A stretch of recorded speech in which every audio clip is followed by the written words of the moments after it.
session, our last session of welcome orientation. Okay. Thank you. Oh, can you hear me without that? Yes, good. I've got a loud voice. Yeah, so it's been a very busy week and a half. Many of you have been here since the airport pickup, which was, not this week, last week. It seems like an age, long time ago, as if we've been here for months already.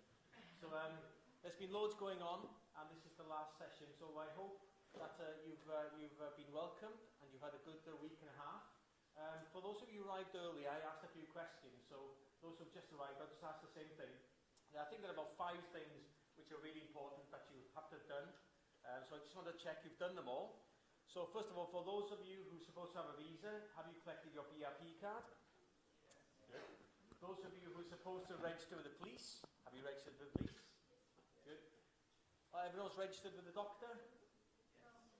No, 1 or 2, you could do that on Monday with us, that's fine. Have you all got your student card and registration certificate? Yeah. Again, we can do that on Monday if you haven't. Oh yeah, has everyone got somewhere to live? You're all okay. Great, good. So I think you've done all these important things. So the last week and a half has been quite relaxed, exciting, fun, but then the hard work starts on Monday, I'm afraid. All your classes will start on Monday, you'll meet your teachers, etc. So, as I said, that starts on Monday, so I thought we'd have a really good session today to finish the orientation program off, to tell you a little bit about studying, top tips about what to expect from your classes, your lectures, and some ideas from our Study Skills Centre. We have a Study Skills Centre here in Bangor, which are here to help you with various things about studying and types of teaching and what you need to know, because it could be very different from your home kind of teaching style. So Raleigh here from the Study Skills Centre, she's going to give us a session on important things which you should bear in mind. But the most important thing to realise as well, the Study Centre is open all year. Yep. So you can speak to Raleigh and the team about any issues, academic issues you've got as well. And also importantly, at the end of the session, we have 2 very important people here from the library who can give you a quick talk about that as well. Okay, so I'll hand you over to Raleigh. Thanks, Alan. So hello everybody and welcome to Bangor. I hope that you have had a quite good week despite all the clouds and rain. So as Alan said, my name is Raleigh and I'm a Study Skills Advisor. I work at the Study Skills Centre. I mainly work with the exact sciences, but sometimes I actually work with linguistics and modern languages as well. So you will see me in some of your lectures in your academic schools as well. And we have a generic workshop program which runs on Wednesday afternoons and everything's free. We're going to talk about this in a little bit later. But what we're going to do today, as Alan said, is we're going to share tips with you about studying at Bangor and how is it different and how you can succeed. As it says on the board, all slides from today will be mailed to you on Monday morning by Alan or another colleague from the International Educational Centre. So if you don't manage to record everything today, don't worry about it. You'll get a copy in your university email on Monday morning. And there's 2 things I want to point out before we start. So first of all, this is a workshop. It's not a lecture. So you will be actually expected to do some work, and you work as groups, and you also be asked to vote anonymously using this online interactive voting. Because it's a workshop, I don't want you to sit there and just stare at me and wonder when this will finish. If you have any questions or if you need to run to the bathroom or just leave the room earlier, please just go, and that's all. If you have any questions, wave your hand because I might be looking down, or just shout out if I don't see you. So interrupt at any point. The other thing is it says we're going to be doing interactive voting. So this is the website. You could use your mobile devices to get there. If it's not loading up immediately right now, there's going to be a later point just before the voting when I'm going to show you the website. So you could load it up then. Right. So without further ado, let's talk about studying at Bangor. So hopefully you had a quite good welcome week. You've already seen some colleagues from your academic schools, your lecturers, and they might have given you welcome talks and introduction to your studies. And they've talked to you about their expectations and also your responsibilities. And one thing which is really, really important is your academic integrity. So I want to talk about this for a minute or 2. I'm not sure if you've heard about academic integrity before because you might have arrived late. So just to be sure everybody knows what it is, this is a moral code, and it's a code that all academics follow. So it's something that all your lecturers will do and all your colleagues as well. So it's something that's expected of anybody who does work in the academic field. And these are probably the three main features of the academic code, but what does it really mean for you as a student? It means that all work that you submit should be your own. So you're not allowed to copy anybody else's work, which is not to cheat. Technically, that's the easiest way to explain it. Anything that you're going to write based on the information of others. So if you've read a journal article or a book, or you really like somebody's image and you want to put it in your essay, you need to clearly reference the source of that information. Otherwise, you will be plagiarizing the ideas of that person, and that will come up in your Turnitin report, which means you'll be asked to go and meet somebody, you'll be asked to resubmit, your mark will go down. So obviously we want to avoid that, and we're going to talk about this in a minute. There's a couple of seats spread around the room, so try to find one and sit down. Right, and the other thing is a lot of you, especially in your first and second year, will be asked to create group projects. It might be oral presentations, it might be to write group reports. So it's really important when you do that to clearly acknowledge the work you've done and other members of your group have done, okay? Because if you write exactly the same as another member of your group, that will be collusion. So it's a special form of plagiarism. So again, you're going to be asked to go to a meeting with a lot of important people. They'll ask you hard questions. You'll be not knowing what to say, and they'll ask you to resubmit, and your mark will go down again. So be really careful with those.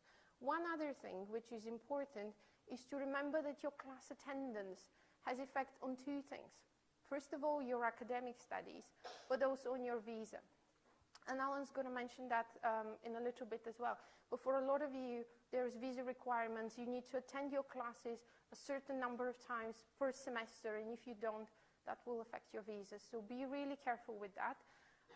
Unless you're sick. If you're sick, obviously you need to go to the doctor. As Alan asked, most of you are probably registered with the doctor, so go to the doctor, get your sick note, and obviously prove that you've missed a class because there was a legitimate reason. Just very quickly, over the last year, the university has a central department, which is based in a red building across the road here called Penn Gray.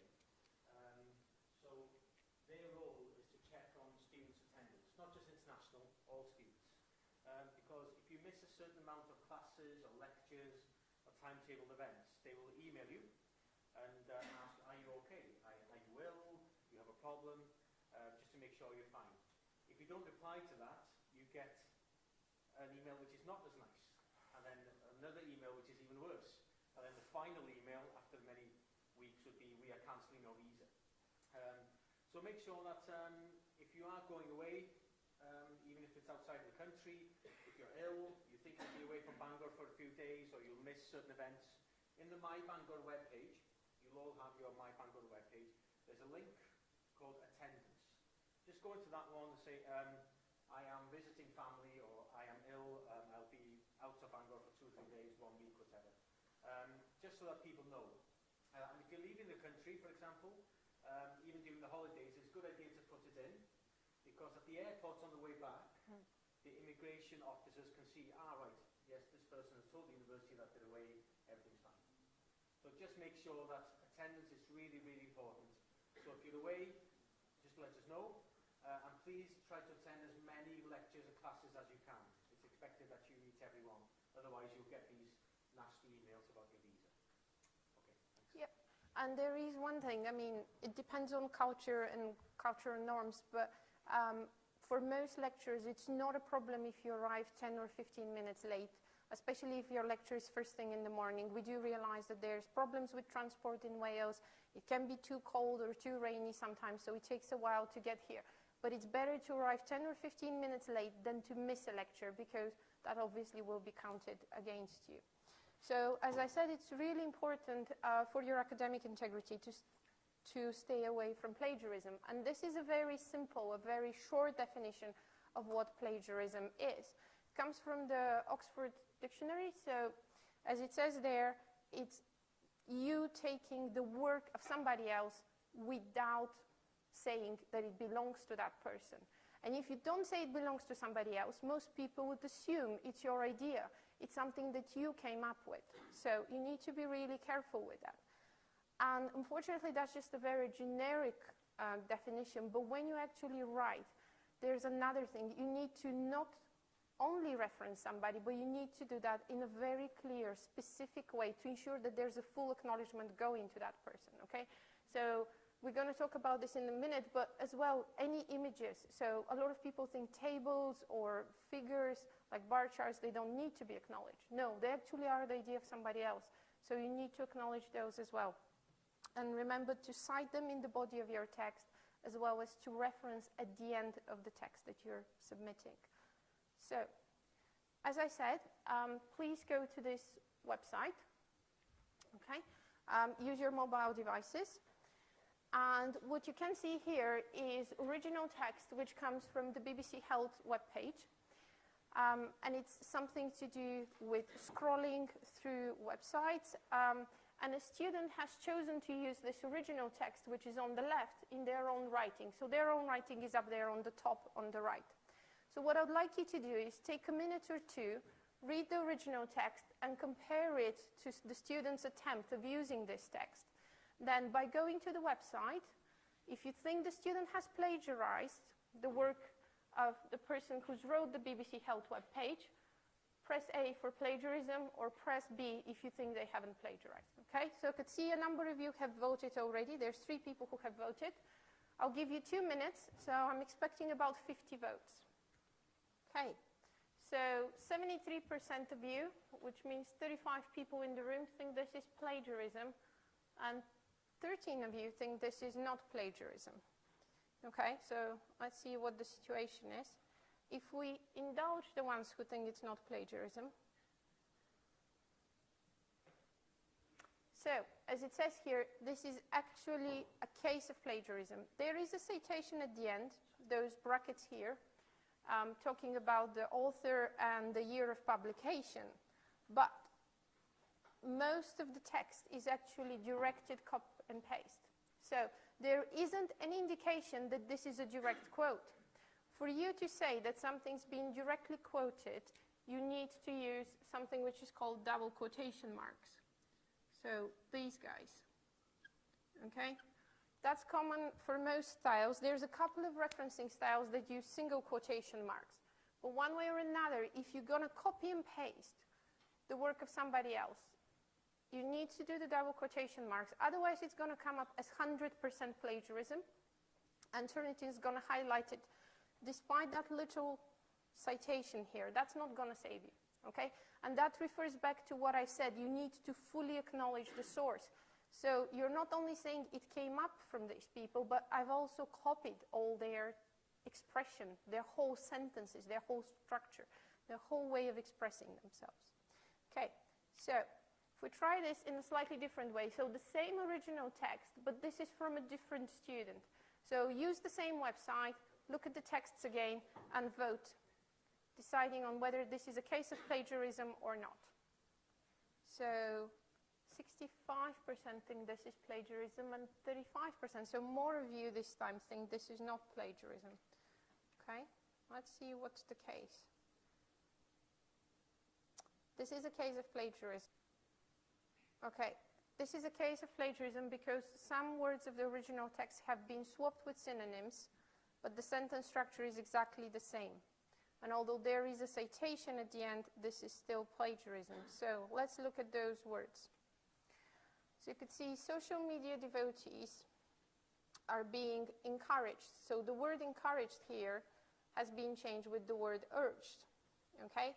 To take back control and stop. So stop is changed with reduced. That's not paraphrasing. That's swapping words with their synonyms. Turnitin will still find that. You'll still be called for 100% plagiarism. So you still need to go and explain to somebody else, why did you not paraphrase the work of that person, and why did you say this is your own paraphrase of what they have published on the BBC Health website? So what can you do to ensure that you don't plagiarize unintentionally? The first thing is, if you like a source of information, record all the bibliography details, even before you start taking notes. then try to create a system. The system can be very simple, but it will help you to distinguish between your ideas and those of the authors. So for example, if you're rushing and you have no time to paraphrase something, just put it in square brackets. Keep it in your notes in square brackets.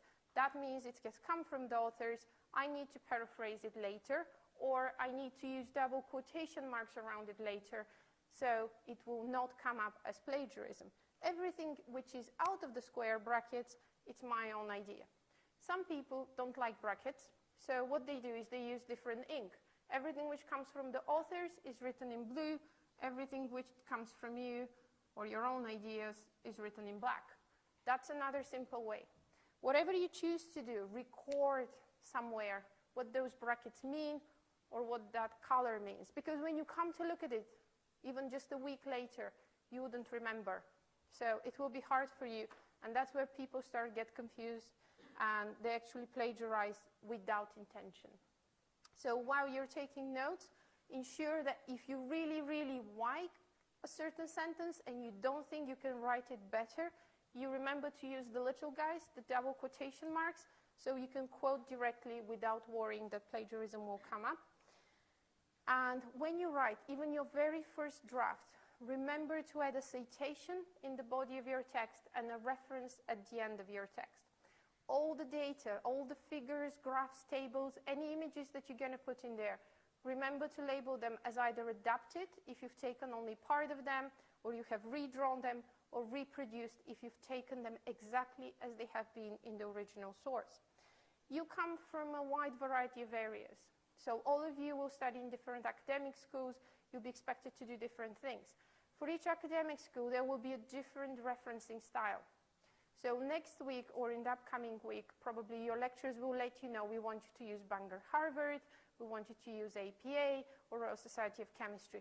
Remember to follow the referencing style that's expected of you. Okay? You will lose marks if you follow a different referencing style. Some of you might be doing joint honors. So if you're doing joint honors across 2 or 3 academic schools, the different academic schools might have different referencing styles.